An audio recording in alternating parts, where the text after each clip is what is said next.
자, 함께 고백하며 나가겠습니다. 안개가 날 가리워 내 믿음은 들리려 할 때 나 주님께 나아가네.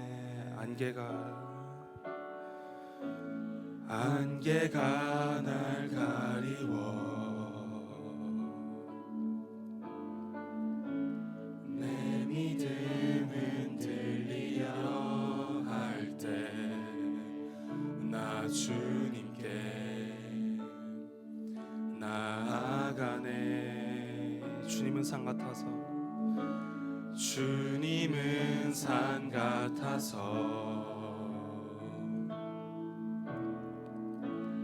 여전히 그 자리에 계셔. 눈을 들면 보이리라 날 위해. 함께 손을 들고 고백하시겠습니다. 주는 나의 도움이시며 주는 나의 도움이시며 주의 계획 영원하시네. 주의 위엄 앞에 믿음으로 순종해 예배드리리. 주님께서 날 이끄시며 주가 항상 함께 하시네. 주의 사랑 안에 믿음으로 순종해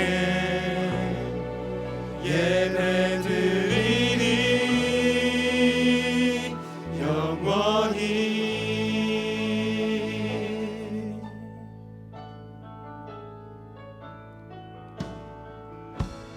안개가 날 가리워 내 믿음은 들리려 할 때 나 주님께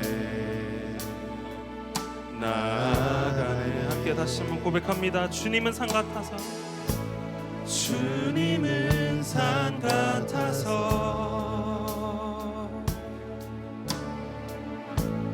여전히 그 자리에 계셔. 눈을 들면 보이리라 날 위한 그 사랑. 고백하시겠습니다. 주는 나의 도움이시며 주의 계획 영원하시네.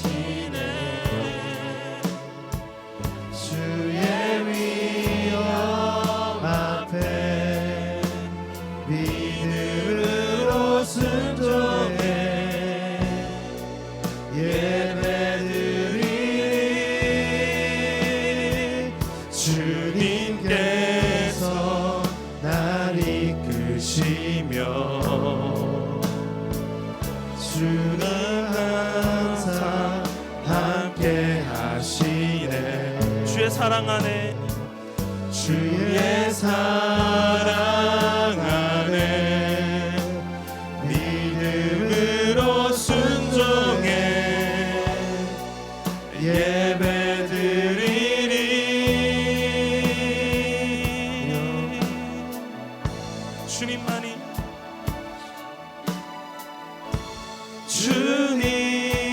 주님만이 함께 손을 들고 고백합니다. 내 모든 것 되시니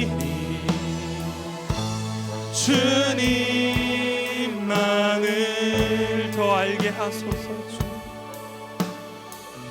더 알게 하소서. 다시 한번 고백하겠습니다. 주님만이 주님만이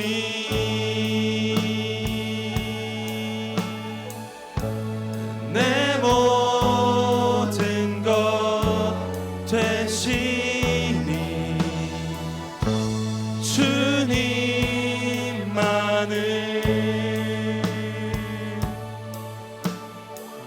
더 알게 시간 함께 눈을 감고 주님 앞에 선포함으로 또 고백함으로 나가기 원합니다. 함께 주님 이 시간 예배하기 원합니다. 주님 내 마음 안에 있는 모든 세상에 있는 많은 것들 다 내려놓고 이 시간 주님만을 내 마음 가득히 채우기 원합니다. 내 생각 가득히 주님만을 향하기 원합니다. 이 시간 주님께 온전히 예배하기 원하오니 주님 내 마음 받아 주시옵소서. 함께 고백하며 기도로 나아가시겠습니다. 기도하시겠습니다. 예배되게 하시는 주님, 주님을 향하기 원합니다. 우리의 두 눈이 주님을 향하기 원합니다. 우리의 마음이 주님만을 향하기 원합니다. 이런 주님만을 예배합니다. 주님 함께 하시옵소서.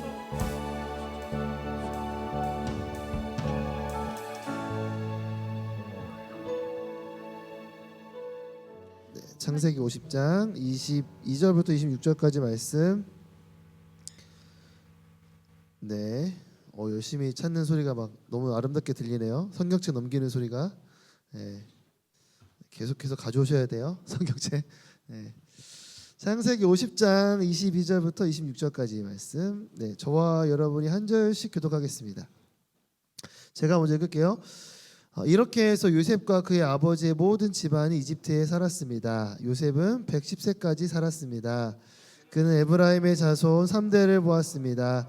므낫세의 아들 마길의 자식들도 요셉의 스라에서 컸습니다.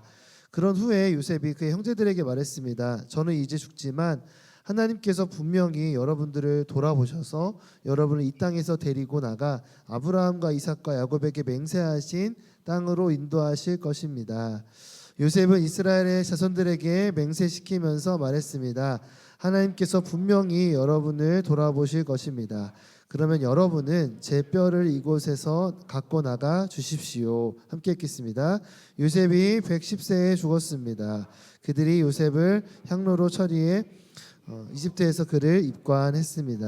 하나님 아버지, 오늘 이 자리에 주께 예배드리기 원합니다. 특별히 주의 말씀 들을 때 그 하나님의 말씀을 들음이 우리의 믿음 되게 하여 주시고 그 믿음대로 살아가는 우리의 삶이 될 수 있도록 역사하여 주시옵소서. 성령님, 이 말씀을 깨달을 수 있는 지혜 더하여 주시고 전하는 자는 가려주시고 오직 하나님만 드러날 수 있도록 역사하여 주시옵소서. 감사드리며 예수님의 이름으로 기도드립니다. 아멘. 네, 오늘 말씀의 제목은 Shift 플러스 S라는 제목. 특별히 S의 의미는 성공을 뜻하는 success라는 영어 단어입니다. 그래서 조금 기호처럼 느낄 수 있지만 오늘 말씀을 통해서 우리가 생각하는 어떤 성공에 대한 개념들을 함께 좀 살펴보면 좋겠습니다. 세상 모든 사람들은 다 성공을 원합니다. 네. 여러분들도 성공을 원할 거예요.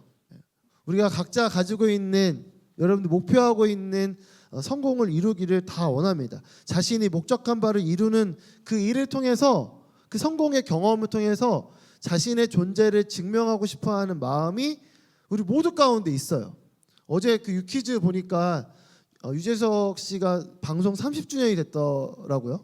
그래서 막 여러 이제 지인들이 유명 인사들이 유재석 씨를 이제 이렇게 격려해주고 축하하는 그런 메시지를 하는 것을 봤습니다. 그 분야에 있어서 어떻게 보면 굉장히 성공한 분이죠. 그리고 단순히 30년 동안 오래 해먹었다. 네, 좀 이런 표현 쓰면 잠을 깨우려고 하는 거예요. 오래 해먹었다의 의미가 아니라 30년 동안 했는데 특별히 한 10년 넘게 거의 10년 넘게 그 계통에서 1위를 하고 있잖아요. 뭐 인지도라던가 호감도라던가 그런 부분에서 굉장히 성공한 분이시죠. 그런데 그런 성공은 사실 우리 모두가 바라고 원하는 거죠. 여러분도 그럴 거예요. 공부를 하는 사람들은 어떤 시험에서 목표한 점수를 받는 것, 그것이 어떻게 보면 우리가 성공의 기준으로 삼고 있는 것이죠. 일에 있어서 성공과 실패를 따지는 것이고, 특별히 이제 지금 고3 친구들은 목표하고 있는 어떤 대학 입시를 준비하면서도 여러분들이 그 성공을 원할 거예요. 내가 원하는 학교에, 내가 원하는 과에 가면 좋겠다. 난 꼭 그렇게 되고 싶다라는 여러분들이 가지고 있는 성공에 대한 목표치가 있다라는 것이죠. 공부뿐만 아니라 지금 선생님들 중에서도 직장을 하시든 사업을 하시든 어떤 프로젝트를 맡든지 간에 그 목표한 것을 이루고자 하는 그런 성공을 위해서 애쓰는 모습들이 많이 있습니다. 이건 너무나 자연스러운 모습이죠. 성공을 위해서 무언가를 이루기 위해서 열심히 하는 것은 너무나 귀한 거예요. 그런데 그러다가 그 목표가 우리 가운데 우상이 될 때가 있다라는 거예요. 그리고 그것에 대해서 어떤 목표를 이루기 위해서 막 애쓰고 하는데 이 마음이 잘못 변질돼서 다양한 징크스로 나타나는 경우도 꽤 있어요. 그래서 중요한 시험이 있을 때 미역국을 끓이지 않습니다. 그렇죠? 미역국을 먹지 않아요. 괜히 미역국 먹으면 엄마가 죄 짓는 것 같아서 미역국 끓이지 않습니다. 또 어떤 야구 선수는 야구 선수의 제일 중요한 것 중에 하나가 이제 출루를 하는 거예요. 1루 베이스를 밟는 게 굉장히 중요한데 이제 한 번, 두 번 했는데 이게 연속해서 매 경기마다 출루를 하는 기록이 쌓이기 시작한 거예요.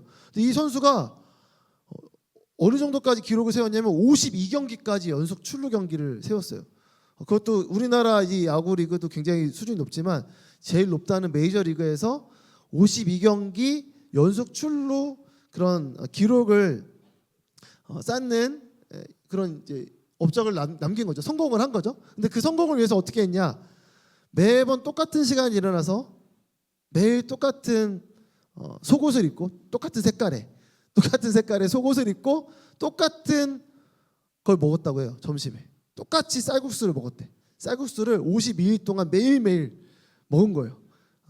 야구 경기는 거의 매일매일 있기 때문에 그 기록을 놓치지 않으려고 그 징크스를 깨지지 않게 하기 위해서, 기록을 깨지지 않기 위해서 계속해서 자기를 다그치면서 하는 거죠. 왜 그렇게 징크스에 목매달고 똑같은 색깔의 속옷을 입어야 되고 똑같은 음식을 먹어야 되고 똑같은 그 루틴에 그 경험을 하려고 하는 이유가 뭐예요?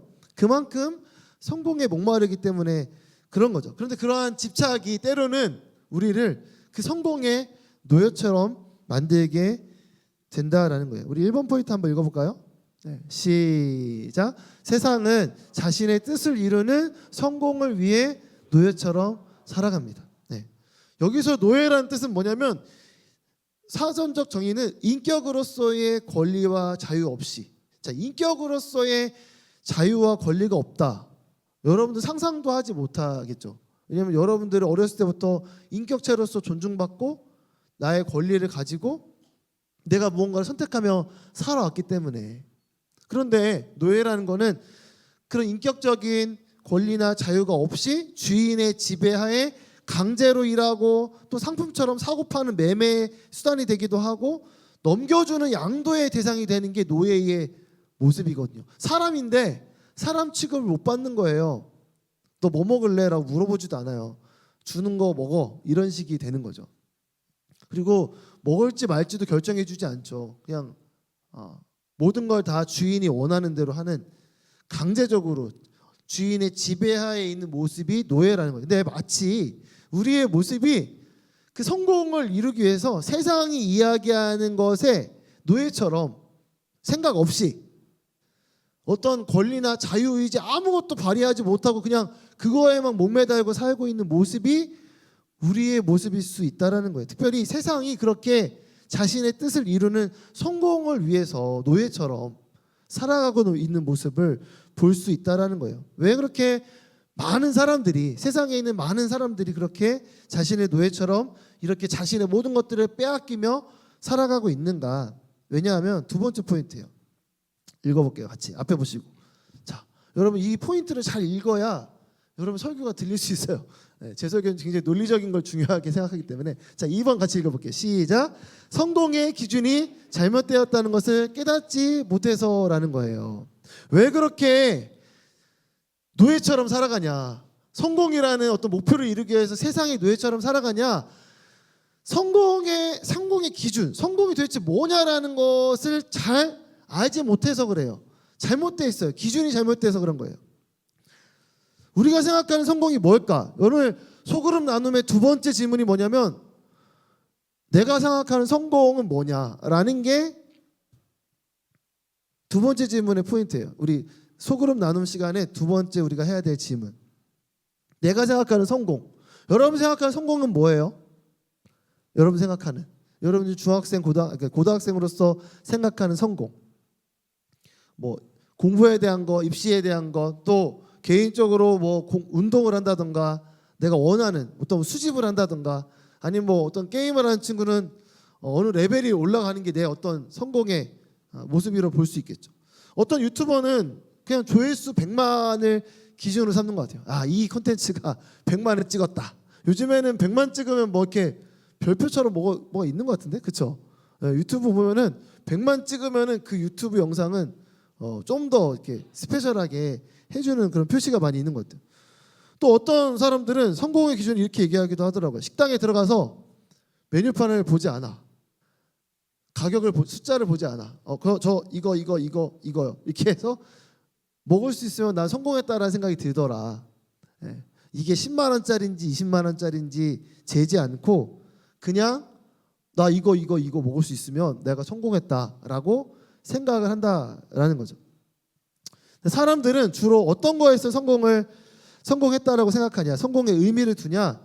여러분 이제 교회 다니면서 설교 중에 많이 나오는 중에 한 사람이 누구냐면 헨리 나우엔이라는 사람인데, 이분이 굉장히 똑똑한 사람이었어요. 하버드 교수였고요. 그런데 그냥 똑똑하기만 한 게 아니라 정말 지혜가 있는 사람이었어요. 그래서 똑똑하기만 한 사람이 있고 지혜로운 사람이 있거든요. 여러분 살아다 보면 굉장히 똑똑한데 지혜롭지 못한 사람도, 여보세요? 지혜롭지 못한 사람도 많아요. 아는 건 되게 많은데 지혜롭지 못한 말을 하거나 행동을 하는 사람 굉장히 많더라고요. 근데 이분은 굉장히 지혜로웠어요. 왜냐하면 하나님을 묵상하고 말씀을 묵상한 사람이었거든. 근데 그 사람이 사람들이 생각하는 성공의 의미를 어디서 찾냐, 세 가지를 얘기했는데, 첫 번째는 나는 어떤 일을 하는 사람인가, 직업, 또 때로는 능력으로 볼 수 있는, 거기에서 내가 성공했다 안 했다 이거를 판단한다라고 생각을 한다. 두 번째는 다른 사람들을 어떻게 바라보냐, 어떻게 보면 나의 인기나 명성이나 직책이나 아까 얘기했던 어떤 커리어 하이, 자기가 원하는 어떤 기록을 세우는 거. 어떤 사람도 뭐 연봉으로도 볼 수 있겠죠. 왜냐하면 그 연봉이 돈 자체가 아니라 그 사람의 가치를 측정하게 되기도 하니까. 또 한편으로는 세 번째는 나는 얼마큼 소유하고 있냐, 소유에 대해서 생각을 하기도 한다.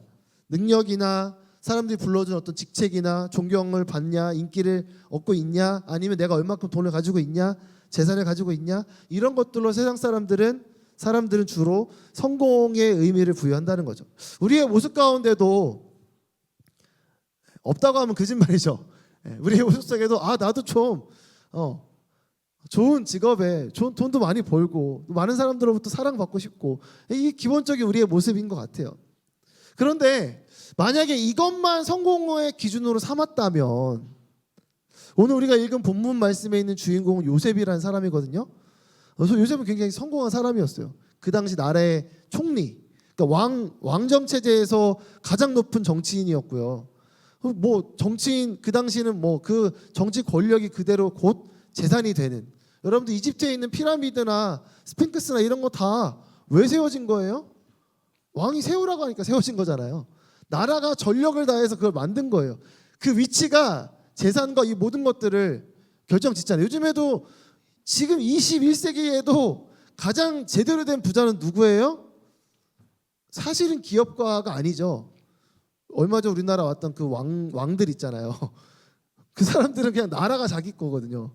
모든 게 다 자기 거거든. 그러니까 뭐 주식이나 이런 걸로 투자, 뭐 어떤 땅을 가지고 이 정도가 아니라 나라를 소유하고 있기 때문에 진짜 왕은, 진짜 부자는 왕이거든요.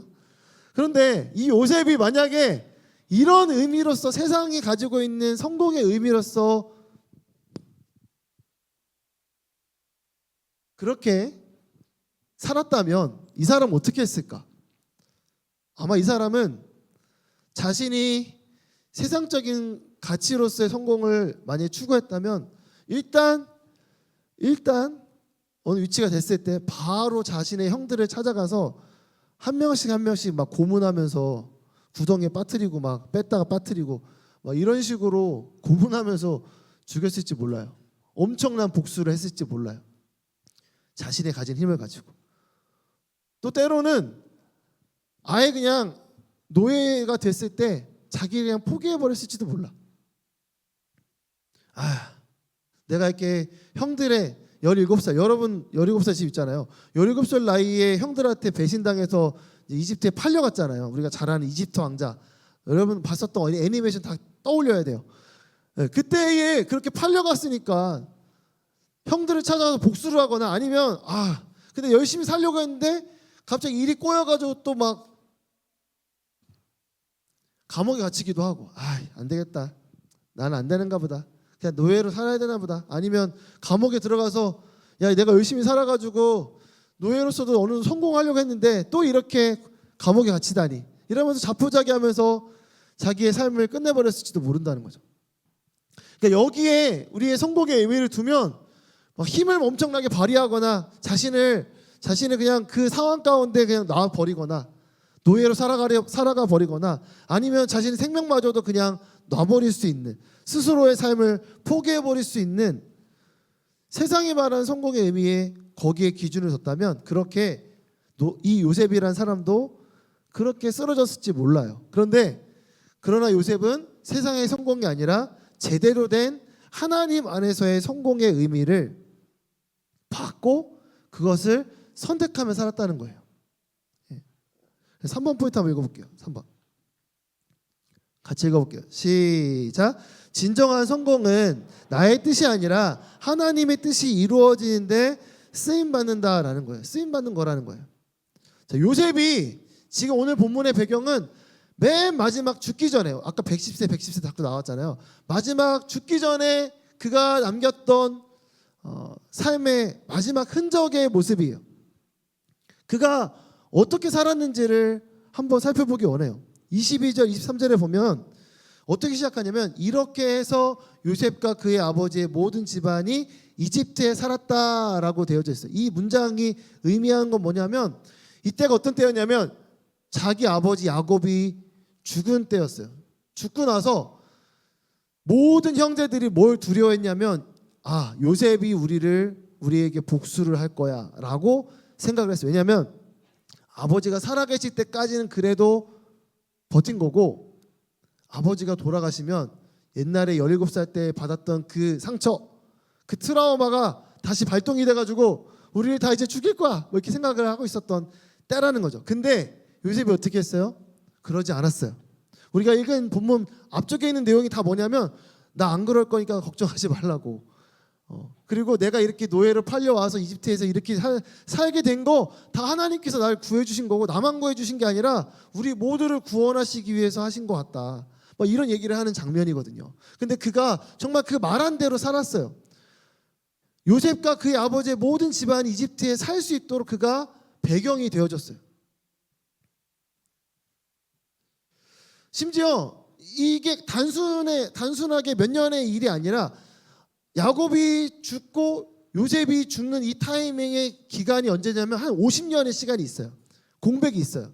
그러니까 50년 동안 자기 아버지 야곱이 죽고 나서도 50년 동안 계속해서 그 가정의 그 가문의 그 형제들 11명의 형제들이 잘 살아갈 수 있도록 배경이 되어주고 보살펴주는 역할을 그가 했다라는 거예요.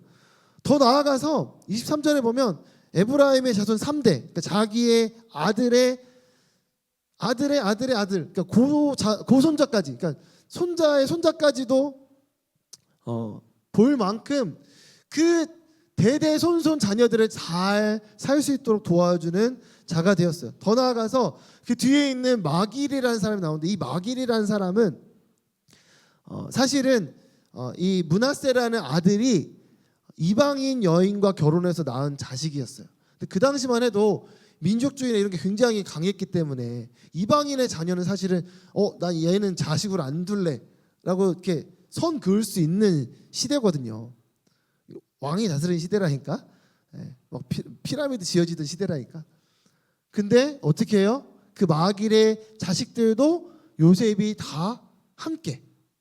그러니까 요셉이 그 전에 있었던 어떤 세상이 얘기하는 자신들이 뭐 어떤 내 꿈을 이루는 것이 아니라 하나님 편에서 이 모든 것들을 바라보고 있었고 그들의 아버지가 되어주고 그들이 살아갈 수 있는 터전이 되어줬다는 거예요. 여러분 저를 보세요.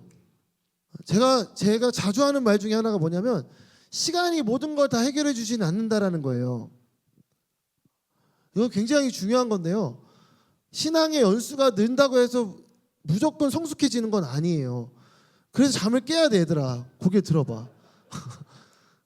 여기 와서 앉아있는 시간이 있는 거 너무 중요한데 앉아만 있으면 안 되고 지금 이 하는 말을 잘 들어야 돼. 시간이 해결해 주지 않아. 말씀을 듣고 그 말씀을 내 마음속에 잘 비춰봐야 돼.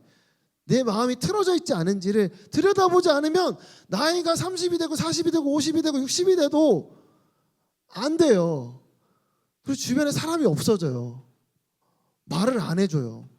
어른이 되면 나이스하게 말을 안 해요. 여러분들한테도 하고 싶은 말이 많지만 말을 못 하겠어요. 삐질까 봐. 목사님이 너무 센 말을 해가지고 난 귀에 안 달릴래. 이런 얘기 할까 봐 내가 말을 못 하겠는데 나 좀 제 성격 같아서 하고 싶지만 하지 마. 그러면 안 돼요. 하여튼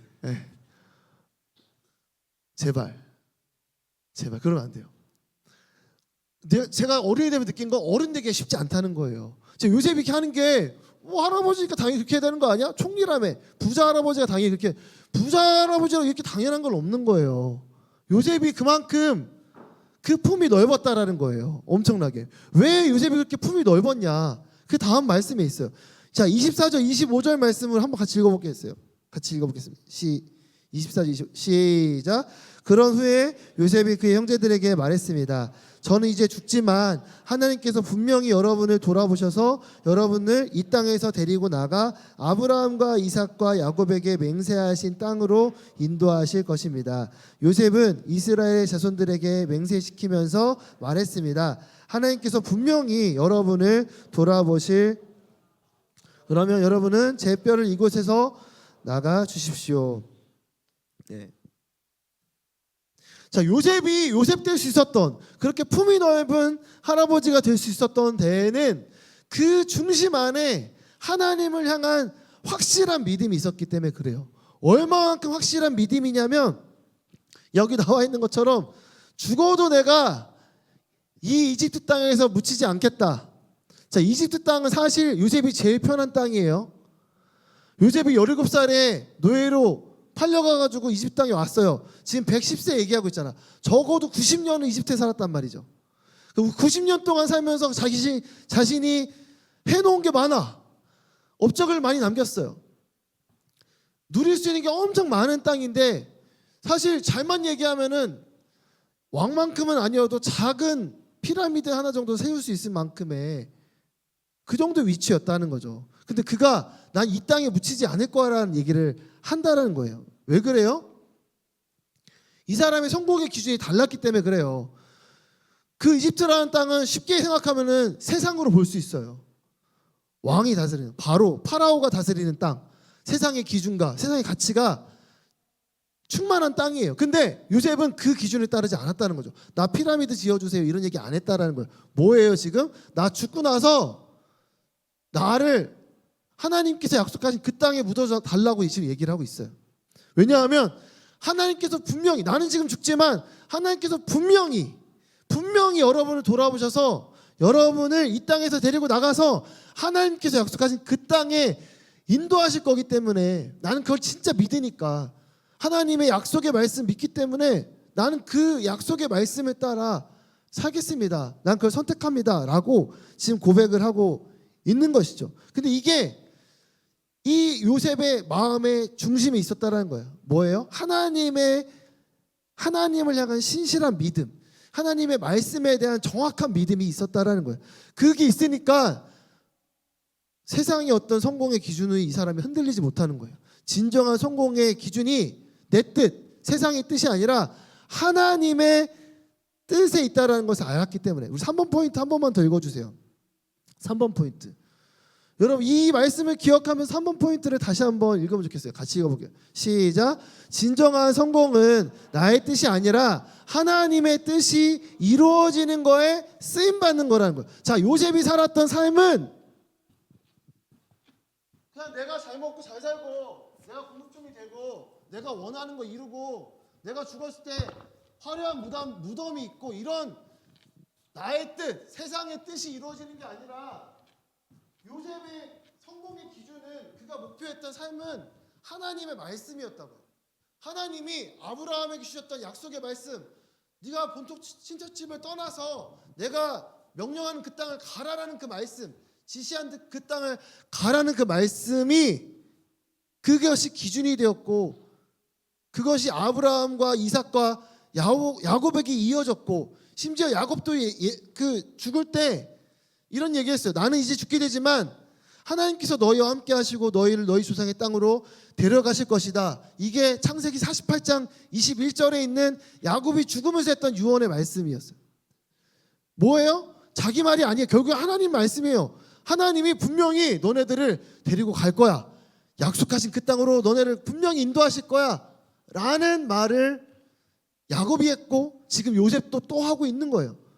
하나님의 말씀, 하나님의 뜻이 이루어지는 일에 그가 쓰임받게 되었다라는 거죠. 어떻게 쓰임받았어요? 그가 24절에 보면 그렇게 유언을 하면서 어떻게 했냐면 그 자녀들이 맹세하게 했어요. 25절에 보면 요셉은 이스라엘의 자손들에게 맹세시키면서 말했습니다. 뭐라고요? 나를 꼭 저 약속의 땅으로 묻어달라라는 이야기를 하면서 분명히 너희를 인도할 거고 우리는 꼭 거기를 갈 거고 나도 거기를 데려가 달라라고 했습니다.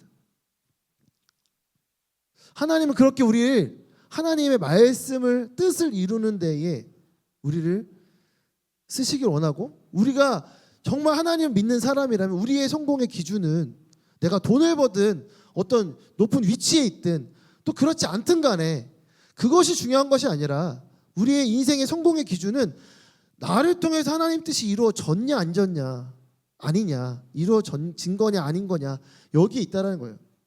야곱이 그랬던 것처럼 요셉이 그랬던 것처럼 그리고 실제로 그 뜻이 이루어졌어요. 여호수아 24장 32절 말씀. 자, 이게 400년 지나서 이스라엘 백성들이 이 요셉이 얘기한 말을 이룬 말씀이 성취된 거예요. 같이 읽어볼게요. 시작. 이스라엘 자손은 이집트에서 나올 때 들고 나왔던 요셉의 뼈를 세겜 곧 야곱이 전에 세겜의 아버지 하몰의 아들에게서 은 100개를 주고 샀던 땅의 한 부분에 묻었습니다. 그래서 그 땅은 요셉 자손의 유산이 됐습니다. 하나님의 뜻이 이루어진 거예요. 어떻게 이렇게 세겜 땅에 묻게 됐어요? 하나님께서 친히 이 백성을 인도하셨고 출애굽시키셨고 광야를 통해서 1세대가 죽고 2세대가 이제 다시금 믿음의 세대로 세워지고 가나안 땅을 여호수아와 함께 정복하고 그러고 나서 이렇게 하나님의 뜻이 분명히 이루어지게 되었다라는 것이죠. 자, 우리가 어떻게 하면 이렇게 하나님의 뜻을 이루는 삶을 살아갈 수 있을까? 마지막 포인트 같이 읽어볼게요. 4번 포인트 읽어볼게요. 시작. 하나님의 뜻이 담긴 약속의 말씀을 따라 선택하는 믿음의 사람이 될 때 가능하다는 거예요. 자, 말씀, 하나님의 말씀. 근데 중요한 건 그 말씀을 따라서 내가 선택을 하냐라는 거예요. 선택을 해야 된다는 거예요. 그럴 때에 하나님의 뜻이 우리의 삶 가운데 이루어진다라는 거예요. 제가 아까 장난처럼 얘기했지만 여러분 새벽나라 사는 거 늘 너무나 자연스럽게 했던 일일 수 있지만 이것을 내가 정말 마음을 먹고 내가 큐티를 해야지. 내가 정말 묵상하기 어렵고 힘들지만 적어도 하루에 한 번 내가 주어진 이 날짜대로의 본문만이라도 읽어야지. 이런 마음을 먹고 그것을 선택하는 거는 다른 거예요. 그냥 엄마가 정기구독해서 오면서 그냥 매 월에 그냥 받고 끝내는 게 아니라 내가 그렇게 무언가를 선택하는 거는 달라진다는 거죠. 선택이 중요해요. 우리가 말씀을 모르는 건 아니거든요. 하나님의 뜻을 모르는 건 아니에요. 근데 그걸 정말 나의 뜻으로 선택을 하냐. 그게 포인트예요. 지금 요셉은 선택을 했어요. 그렇죠? 그렇게 살았어요. 그리고 그렇게 얘기를 전했고요. 그렇게 자녀들을 맹세시키기까지 했어요. 그리고 그 자녀들은 그 맹세를 따라서 그들이 또한 선택을 했어요. 하나님의 인도함을 따라 가기로 선택했어요. 붙들었어요. 그때 그들의 삶이 이집트의 노예가 아니라 하나님의 백성으로 살게 됐고 하나님께 축복하신 땅에 자녀로서 살게 되었다라는 거죠. 그리고 성경은 이 요셉의 믿음을 이렇게 기록하고 있어요. 마지막 히브리서 11장 22절 같이 읽어볼게요. 시작. 믿음으로 요셉은 죽을 때에 이스라엘 자손이 이집트에서 떠날 것에 대해 말했고 자기 뼈에 대해 지시했습니다. 자, 히브리서 11장은 믿음의 장이에요.